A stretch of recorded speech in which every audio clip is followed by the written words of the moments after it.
Right guys, welcome back to VALORANT News. 4 teams remain at the World Championship. We're 2 days away from getting the playoffs back underway, but big drama last night goes down with regard to roster changes that the other teams are looking to make. Big rumours as to what some of these rosters are doing, some confirmations from others, but also questions as to what some of the other top franchises need to look to do. FNS gives his opinion on the fact that 100 Thieves, they're in shambles right now. We don't know what they're going to be cooking up. Is it possible that someone like Cryo Cells could be gettable if you are a team like Sentinels? FNS says that's a no-brainer to try and get Cryo and build from there. Very much interested your thoughts in the comments. Hit the like button if you enjoy. Subscribe if you're new as always. Firstly, wanted to share this. Just a screenshot of what appears to be the Eco Arena, right? So today is, of course, Wednesday. Everything's getting underway in a couple of days' time, so they're doing setup, they're doing rehearsals, they're getting ready to go. This is just a sneak peek of what the venue's going to be looking like. The, well, let's say, amount of fans, the amount of seats, the amount of energy that's going to be in that arena is definitely going to be next level compared to what we had at the World Championship so far. There's also this is just a rumour, so, you know, I'll just leave it here for now, but there's talk about the new agents, right? So again, another agent on the way who's shocked, Agent 29, apparently they're going to be a Sentinel. There were some rumours as to kind of what his utility is going to be, but anyway, that is the information that we have for now. Whether it's true or not, who really knows? But speaking of translation from Chinese to English, as it says, speaking of Chinese teams, let's talk about Edward Gaming, because they bombed out of the World Championship. They came dead last place. They won last year's World Championship. This year was not the same story, and as a result, there's been talk about what they need to do next. They had some drama this season. Simon was gone, Jenny was in, then they brought in Alphabet Man, then he was gone, Jenny was back in. It's all a bit of a mess. Didn't work out in their favour at the end of the season. Muggle, he was a coach of the team. He's gone. They've got rid of him. And is this a good idea or a bad idea? Look, clearly something's got to give, something's got to change. But yeah, they say thank you, Muggle. So where they go from here is a good question. I think they might have to consider further roster changes at some point as well. They could, of course, stick it out.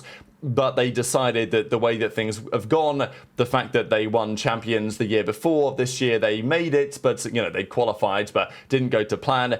There's obviously changes in their future, and this is the first one of those that we have seen.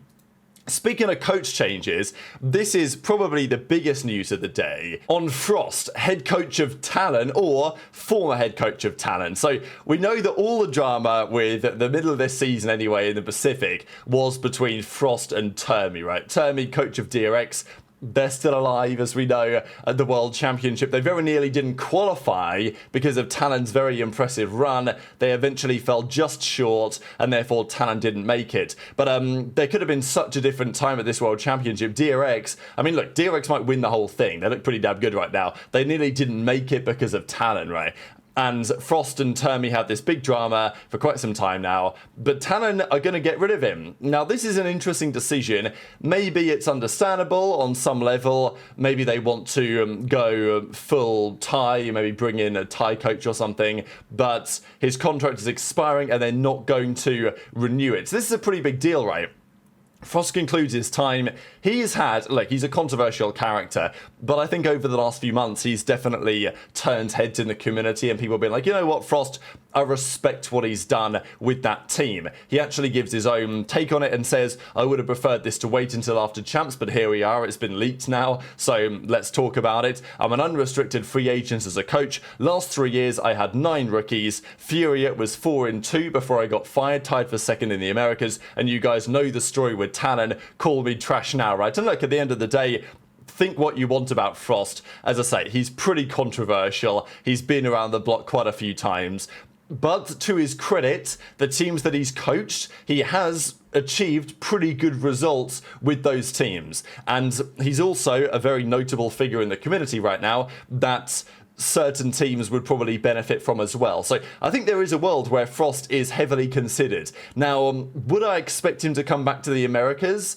I think probably yes. I think there are some teams that FrosT could definitely help. Now look, 100 Thieves FrosT again, Sentinels FrosT, less likely. But there are maybe some teams in the Americas that would consider his services, and as he says, look, here's my resume, this is what I've achieved, you know, bring me in, I'll make your team better. And based on what he's done the last couple of seasons, you've got to say, yes, Tanner might be moving in a different direction. Maybe in hindsight, that could be considered a mistake. The other big rumour is what Wolves are looking to do.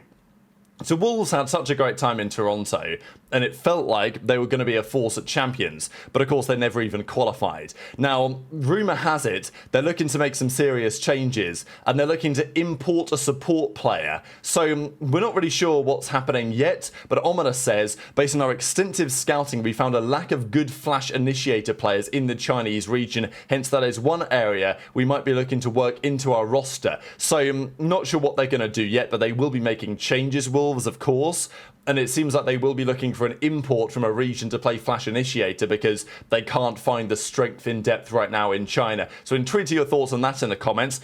Another big update for you all, Unfake. So this, again, not a massive surprise, but Team Vitality are going to be gone, right? They're going to be blowing it up anyway.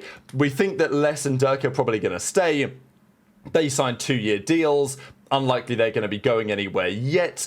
We think that Sadak is probably going to leave Carmine Corps, so it's not like those players that did make the transition are necessarily going to stay forever. We think Sadak might be going back to the, well, Americas and going to Crew as a possibility. But Unfake likely to go from Vitality. Rumour has it they might be looking at Yampi to replace him. So with whatever was happening recently with BBL and, you know, Yampi's last couple of years, apparently Vitality could be interested there. So we'll see if that turns out to be true in the coming days and weeks. But I also wanted to share, as we talk about this, what FNS had to say. So we can see here there's a new custom game mode reveal on Friday the 3rd of October featuring FNS, and these are all the other things that they're cooking up this weekend, with of course the grand finals, the opening ceremonies, all the matches that are happening during the day as well, and all the other updates that are going to be happening this weekend as we count down to the World Championship Grand Final. But FNS was also talking during a game that just occurred a couple of days ago what Sentinels should do, because we know that 100 Thieves, they currently don't have a head coach in play, they don't even have any staff really, all of their players are available right now, they're not available for free, but they are restricted free agents. If you want to go and get some of those players from 100 Thieves, right now you probably can, before 100T decide where they are looking to rebuild.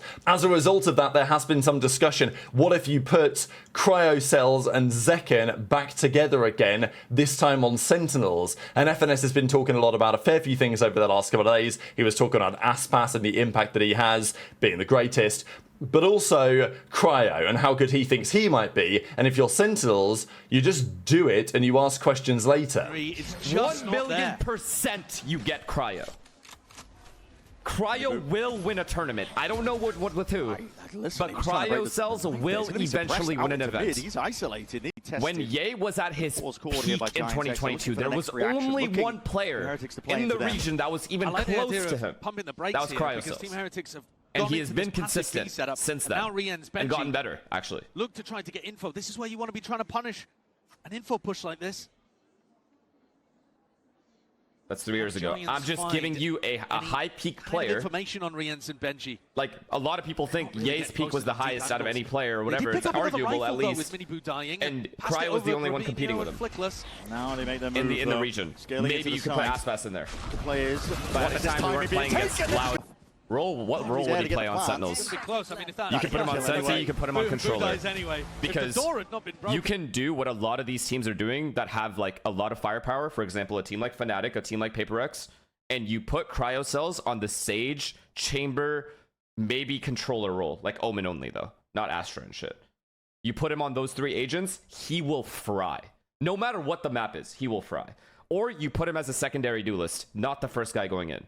So if you want to do like, say Waylay fucking Yoru, they can do that.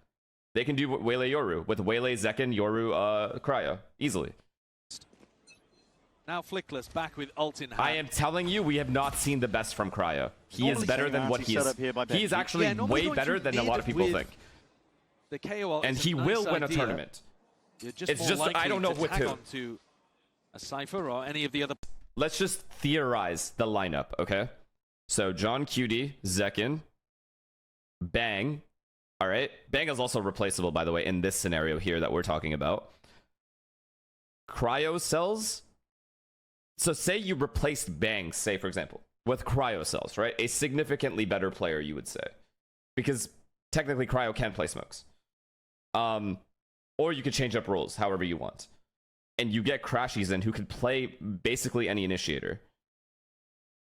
Not only do you have insanely good vibes with two players that are coming in with really good attitudes,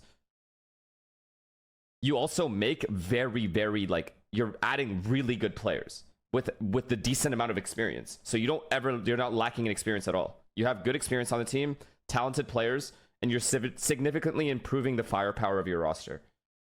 More so if you were Sentinels, would you go and get Cryo? Would you try and get him off 100 Thieves? What would you do in terms of roles, in terms of what you would do with the roster? Would you keep Narrate? Would you keep Bang? You know, I think that Gen.G really has to stay. I think, and he should, I think.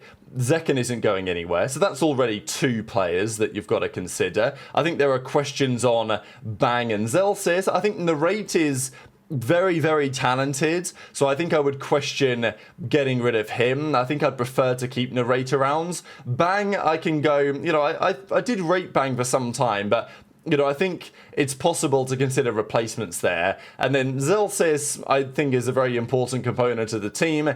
But equally, I could understand if Sentinels thought they could consider other options there. So, yeah, I don't know. If I'm Sentinels, that's what I'm looking at right now. And surely it's a conversation that's worth having. Certainly that's what FNS thinks anyway. Intrigued to your thoughts in the comments. Just one final thing. The GOAT debate continues, right? People are like, is Aspas the GOAT? Is Chronicle the GOAT? Imi says, I don't care if Aspas doesn't win this event, he's still the GOAT. People are like, well, look, Chronicle's won all these events, but Imi says trophies don't make you the best individual in a team sport. Of course, people would also say, well, you can be the best individual, but if you don't win trophies, it doesn't matter. You know, I think I am inclined to agree with FNS's take and say, look, there's no other player on the planet who can elevate a team the way that Aspas does, and that is probably enough for me to tip my cap to him. But very much intrigued to your thoughts on all of this stuff in the comment section below. Hit the like button if you enjoyed, subscribe if you're new, take care, and I'll see you next time.